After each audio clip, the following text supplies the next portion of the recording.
আজ থেকে প্রায় 19-20 বছর আগে আজকের সন্ধেটা বড়ই আবেগপ্রবণ হতো। এই সন্ধেকে নিয়ে অনেক অপেক্ষা মিশে থাকতো।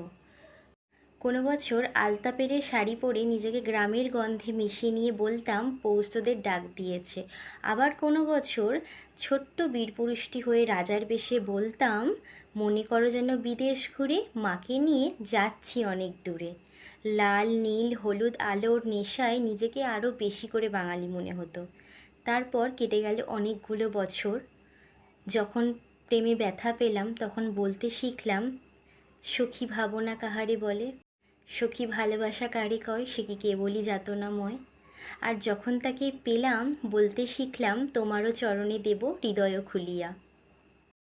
ঠিক যতবার মনে হয়েছে যে হেরে যাচ্ছি আর পারছি না ততবার বলেছি যখন পড়বে না মোর পায়ের চিহ্ন এই বাটে।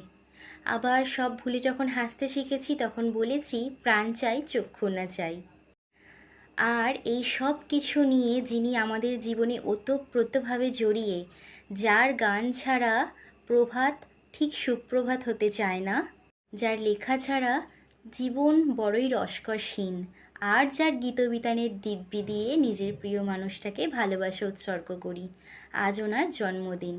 বিশ্ববরেণ্য কবি রবীন্দ্রনাথ ঠাকুরের জন্মদিন, যিনি আমাদের রন্ধে গন্ধে মিশে আছেন প্রতিটা নিঃশ্বাসে প্রতিটা প্রশ্বাসে।